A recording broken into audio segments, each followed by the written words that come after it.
अस्सलाम वालेकुम स्टूडेंट्स। हमने प्रीवियस लेक्चर में बहुत डिटेल में देखा कि जनरल प्रिपरेशन मेथड्स जो हैं अल्केन के कौन कौन से हो सकते हैं। सबसे पहले हमने हाइड्रोजनेशन ऑफ अनसैचुरेटेड हाइड्रोकार्बन्स की बात की और फिर हमने अल्काइल हैलाइड से देखा कि किस तरह से हम अल्केन को प्रिपेयर कर सकते हैं। आज हम थर्ड मेथड की बात करेंगे जो है D carboxylation of monocarboxylic acid. D carboxylation of monocarboxylic acid का क्या मतलब है, सबसे पहले तो इस लाइन को समझ लेते हैं।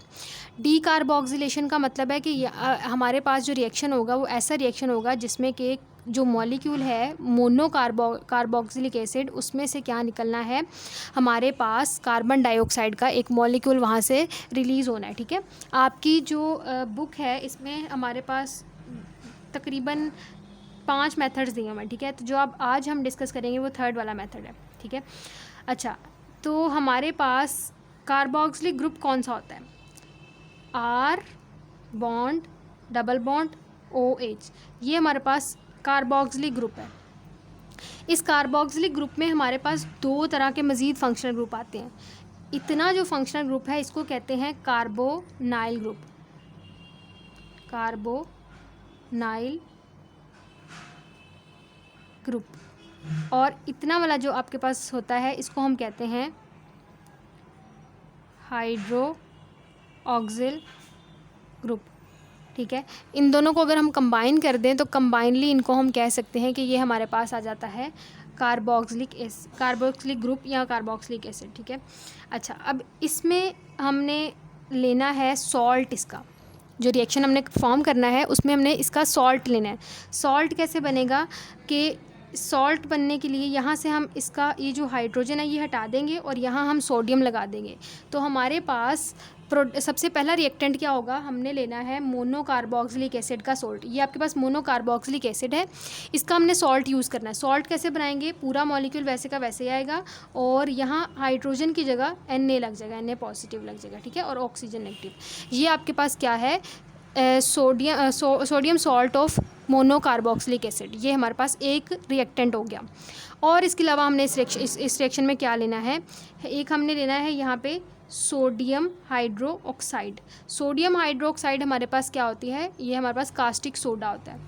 अच्छा, इसका रिएक्शन हमने कराना है कैल्शियम ऑक्साइड की मौजूदगी में, हीट करना है हमने। ठीक है, अब इन दोनों को कंबाइनली हम क्या कहेंगे, इन दोनों को कंबाइनली हम कह सकते हैं कि ये हमारे पास सोडा लाइम होता है। ठीक है, सोडा लाइम जो है हम रिएक्शन में सिर्फ सोडियम हाइड्रोक्साइड भी यूज़ कर सकते थे, पर क्यों नहीं किया। अगर हम सोडियम हाइड्रोक्साइड सिर्फ यूज़ करें ना और उसका रिएक्शन करवाएं हम मोनोकार्बोक्सिलिक एसिड के साथ, तो ये रिएक्शन बहुत ज़्यादा वायलेंट होगा और हमारे पास मतलब ख़तरनाक साबित हो सकता है। इसलिए हम यहाँ पर क्या लेते हैं, कैल्शियम ऑक्साइड लेते हैं। कैल्शियम ऑक्साइड क्या करता है, ये हाइग्रोस्कोपिक नेचर का होता है, मतलब कि मॉइस्चर को एब्जॉर्ब कर लेता है और हमारा रिएक्शन जो है वो ठीक तरह से हो जाता है। ठीक है, तो ये ओवरऑल अगर हम sodium hydroxide plus calcium oxide इन दोनों को कंबाइनली अगर कहना चाहें तो हम इसको कह सकते हैं कि ये हमारे पास आ जाता है सोडा लाइम। ठीक है, अच्छा इसके बाद नेक्स्ट जब हम इनका रिएक्शन करवाएंगे तो रिएक्शन के नतीजे में क्या होगा कि आपके पास कार्बन डाइऑक्साइड का एक पूरा का पूरा मॉलिक्यूल निकलेगा और यहाँ से सोडियम भी निकल जाएगी। ठीक है, आपके पास ये पूरा का पूरा यहाँ से ग्रुप निकलेगा और ये जो है आपका हाइड्रोजन ये यहाँ इस R के साथ आकर अटैच हो जाएगा और आपके पास बॉन्ड कैसे बनेगा, RH का बॉन्ड बन जाएगा। और ये जो C डबल बॉन्ड ऑक्सीजन और ये ऑक्सीजन और उसके अलावा ये सोडियम है, ये आपस में मिलेंगे और ये वाला ऑक्सीजन भी मिलेगा, ये आपस में मिलेंगे। ठीक है, और क्या बनेगा यहाँ पर Na2CO3, ये आपके पास जो है वो सेकंड प्रोडक्ट बनेगी। लेकिन जो हमारी मेन प्रोडक्ट जो हमें चाहिए वो कौन सी प्रोडक्ट है, वो आपके पास ये वाली है। मतलब हम सारा प्रोसेस कर क्यों रहे हैं, ताकि हम अल्केन को प्रिपेयर कर सकें। तो कार्बन डाइऑक्साइड का एक मॉलिक्यूल रिलीज़ हुआ, सॉरी यहाँ पे आपके पास कार्बन डाइऑक्साइड आएगा। ठीक है, अच्छा इसके बाद कार्बोनेट ये आएगा। ठीक है, कार्बन डाइऑक्साइड क्यों लिखा है, क्योंकि ये आपका जो मोनोकार्बोक्सिलिक एसिड था इसमें से तो कार्बन डाइऑक्साइड का मॉलिक्यूल रिलीज़ हुआ ना, बाकी ये ऑक्सीजन तो बाद में आया। तो इसका मतलब है कि इसमें से हमने कार्बन डाइऑक्साइड को निकालना है, तो आपके पास बनेगा तो सोडियम कार्बोनेट ही, लेकिन इस वाले कंपाउंड में से कार्बन डाइऑक्साइड का मॉलिक्यूल जो वो रिलीज़ हुआ है। इस वजह से हम कह सकते हैं कि ये आपके पास decarboxylation of monocarboxylic acid है। ठीक है, अच्छा ये तो आपके पास थी एक जनरल एग्जांपल। अगर मैं इसको R की जगह कुछ जो है वो अल्केन लिख दूँ या कोई भी अल्काइल ग्रुप लिख दूँ, अल्केन नहीं सॉरी अल्काइल ग्रुप लिख दूँ, तो फिर क्या होगा, H3CCH2C double bond ONA positive negative NaOH, ठीक है। अच्छा, इसका हमने रिएक्शन कराना है कैल्शियम ऑक्साइड की मौजूदगी में, और उसके बाद आ जाएगा आपके पास, देखें इसमें भी क्या होना है कि ये पूरा मॉलिक्यूल यहाँ से निकलना है और इस वाले हाइड्रोजन ने यहाँ आकर अटैच हो जाना है। तो कैसे आएगा ये CH3, ये वाला CH3 यहाँ आ गया, बॉन्ड आएगा, फिर CH3 आएगा, हाइट 2 है ना ये, तो एक हाइड्रोजन इसके साथ मिल जाएगा, ठीक है। उसके बाद आ जाएगा Na पॉजिटिव, और उसके अलावा आएगा CO3 ये, ठीक है। ये आपके पास जो है वो रिएक्शन कंप्लीट हो जाएगा। ये हमारे पास था एक मेथड जिसके ज़रिए हमने क्या प्रिपेयर किया है, अल्केन को प्रिपेयर किया है। इसके अलावा एक और मेथड है हमारे पास जिसमें कि कार्बन डाइऑक्साइड जो है वो आपके पास रिलीज़ होगी, और उसमें भी मतलब वो थोड़ा सा जो है वो डिफरेंट है इससे, लेकिन उसके रिज़ल्ट में भी हमारे पास अल्केन ही प्रिपेयर होती है। तो इसी का वो दूसरा पार्ट है हमारे पास, और उस रिएक्शन का नाम क्या है, Kolbe's electrolytic method. Kolbe's electrolytic method. अब ये कोल्ब्स इलेक्ट्रोलाइटिक मेथड क्या है, इसको हम थोड़ी सी डिटेल में देख लेते हैं। इसमें भी हमने लेना है, कोई भी सॉल्ट लेना है, मोनोकार्बोक्सिलिक एसिड का सॉल्ट लेना है, और उसका हमने रिएक्शन करवाना है फिर, ठीक है। आपकी बुक में वो क्या लिखता है कि when a concentrated solution of sodium और potassium salt of monocarboxylic acid is electrolysed, जब हम उसमें मतलब उसकी इलेक्ट्रोलाइसिस करते हैं और पानी की मौजूदगी में इसकी ब्रेक डाउन करवाते हैं, किसकी, सोडियम या potassium salt of monocarboxylic acid. जैसे ये वाला ऊपर वाला था, ये sodium salt of monocarboxylic acid था, अगर यहाँ पोटाशियम लिख दें तो आपके पास ये पोटाशियम जो है आपके पास क्या हो जाएगा, मोनोकार्बोक्सिलिक सॉल्ट ऑफ पोटाशियम, ठीक है, पोटाशियम का सॉल्ट बन जाएगा। तो आप पोटाशियम का भी ले सकते हैं, सोडियम का भी सॉल्ट लेते हैं, उसकी हमने इलेक्ट्रोलाइसिस करवानी है, उसके रिजल्ट में क्या प्रिपेयर हो जाएगा, आपके पास अल्केन प्रिपेयर होगा, ठीक है। अच्छा, एक ओवरऑल रिएक्शन अगर मैं लिखूँ तो क्या बनेगा, RC डबल बॉन्ड Na+2H2O, ये आएगा RR+2CO2+2NaOH+H2। ये आपके पास जो है वो एक ओवरऑल रिएक्शन है, लेकिन आपने जो है वो परेशान नहीं होना, हम इसको 1 बाय 1 मतलब पहले करते हैं, उसके बाद फिर देखेंगे, ठीक है।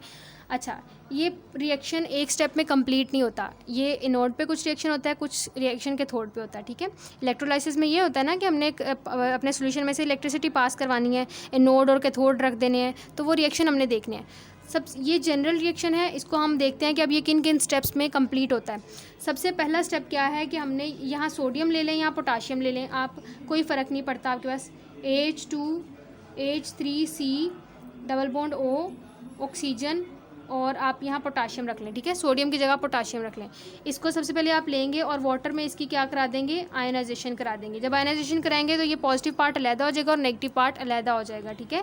तो आपके पास क्या बन जाएगा, CH3C डबल बॉन्ड और O, ये आपके पास बनेगा, और 2K पॉजिटिव बन जाएगा, ठीक है। ये दोनों चीज़ें आपके पास बनी। अब हमने एनोड और कैथोड पे रिएक्शन पढ़ने हैं बाकी के।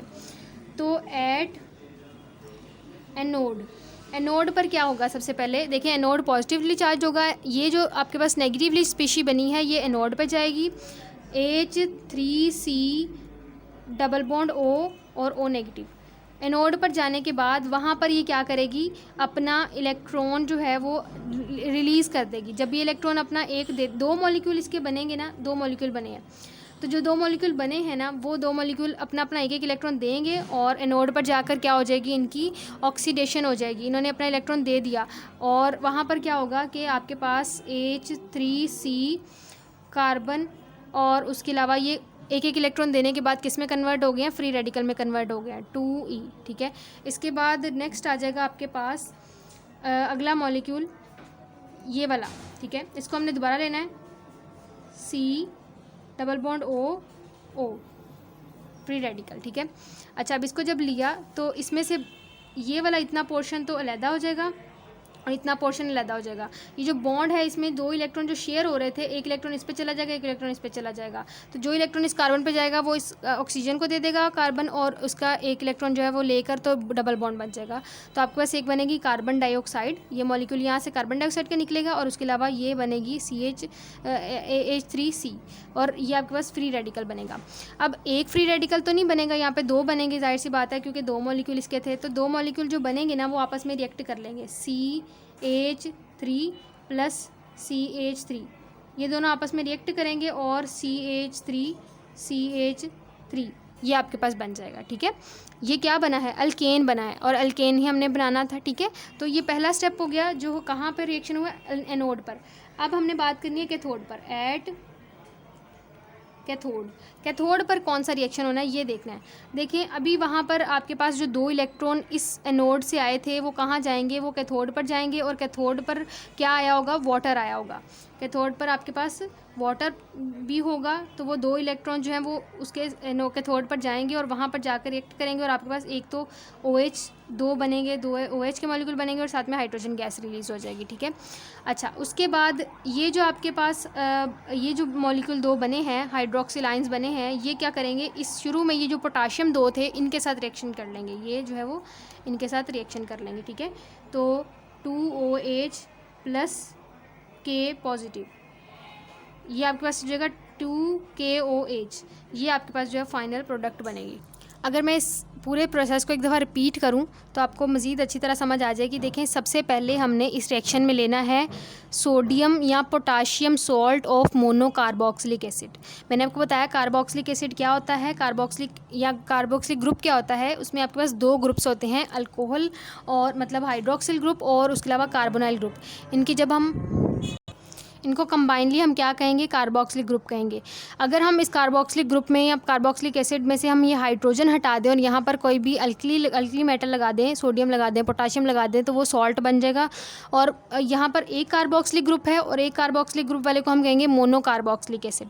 अब जब मोनोकार्बोक्सिलिक एसिड का हम यहाँ कोल्ब इलेक्ट्रोलाइटिक मेथड में वाटर के साथ रिएक्शन करवाएंगे, मतलब इसकी हमने इलेक्ट्रोलाइसिस करवानी है, तो उसके रिजल्ट में आपके पास अल्केन बनेगा।